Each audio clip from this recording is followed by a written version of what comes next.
And so yeah, so I invented these things and uh, did all the patent work myself. Like there was a great book called Patent Pending in 24 Hours that I used and wrote the patent myself, and kind of was moving that forward. And then an investor approached me, someone that I went to grad school with, that owns a company called Ad Monsters, and I'd sent him some of the product as an example, and he really loved it. He said, "Man, this is beautiful. Like we could sell millions of these, or you or we could sell millions, and we should work together on this." And so I was really excited by that, and this was someone that I really respected and looked up to. So I took a one-way flight to San Francisco. We did this epic road trip from San Francisco down to Cabo San Lucas in a pickup truck and camping on the beach and just being crazy and getting lost in the desert. And I came back with a check and I started that business.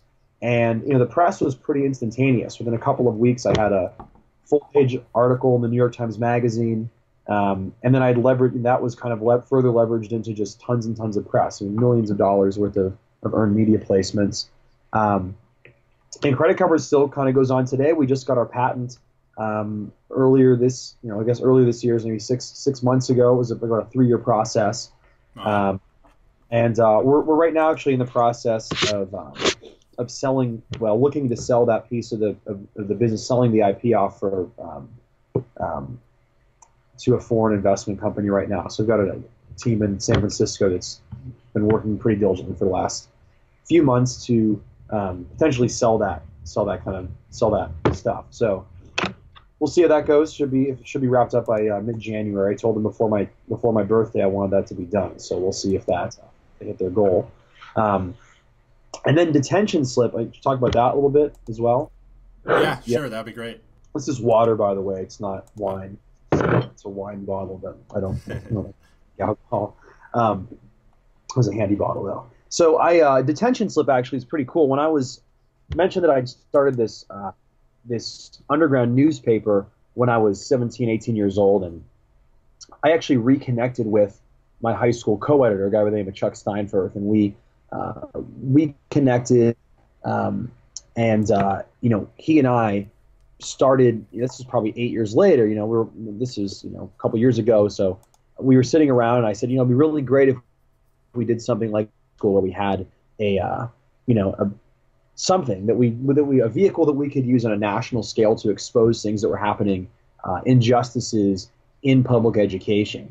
And I thought, blog would be a really good vehicle to do that. I had a personal blog. I thought this would be kind of a fun thing. I kind of was looking up to Perez Hilton and looking at the stuff that he was doing, and thought, there's a space to have some kind of gossipy, crazy news in public education. So we launched the paper and drew out a logo and took a picture of it, and that's what we still use. And people love it, by the way. Top agencies are always compliment me on our brand. It just blows my mind. But we started It's writing funny because most people spend so much time getting that perfect logo, and look at you with that logo. Yeah. I'll tell literally, it's funny. I get more compliments on the branding of Detention Slip, where they're just it's so perfect, and it's so everything about it is so great. It communicates everything you want to communicate. And I think there's some deeper levels going on there. It was a pretty pure endeavor. It wasn't even, I was just trying to create this vehicle with a best friend, and we just wanted to change education and create this thing. And it was literally just I took something out of myself and put it out very pure. And I think that speaks a lot to, I think you can spend a lot of time and a lot of effort, a lot of money trying to connect with that. But if you're able to connect with that, things are kind of effortless. But yeah, it's pretty remarkable how much people love that brand. So Anthony, let me cut you off and dig a little bit deeper. I feel like that gives people a good context for you. Now, I think an interesting thing with this topic is that so many people have an idea, but they have trouble maybe refining the idea, choosing an idea, pursuing an idea.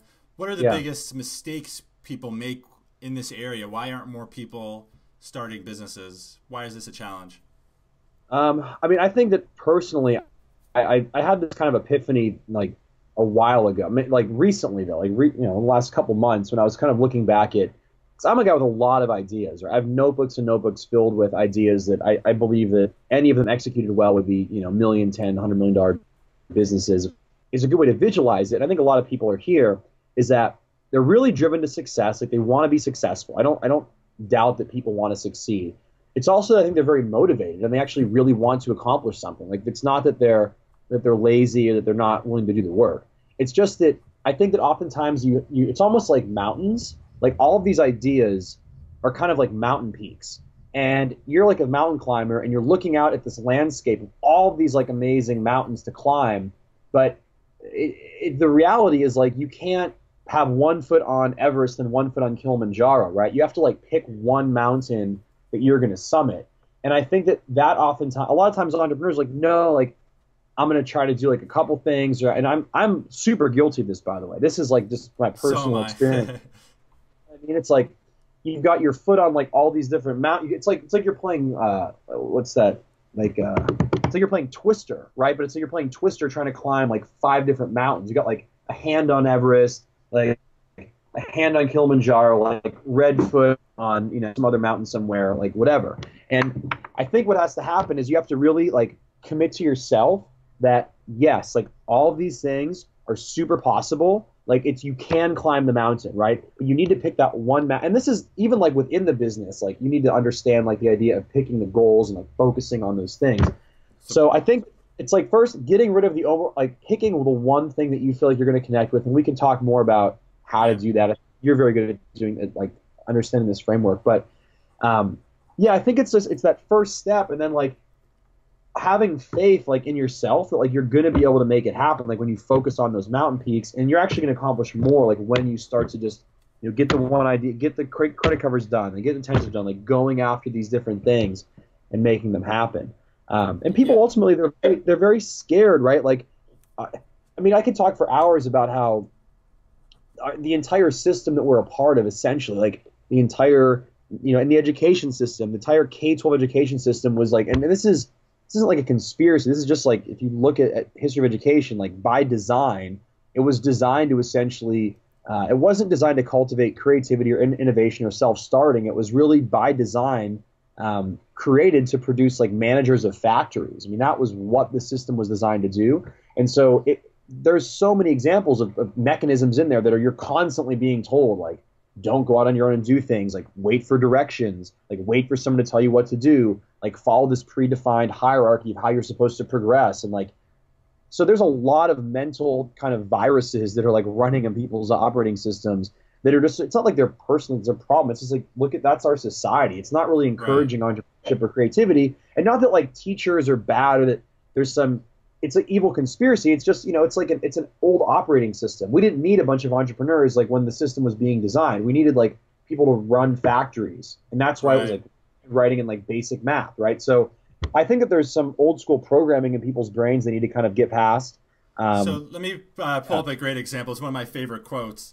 It's from Leonardo da Vinci. Let me read it here.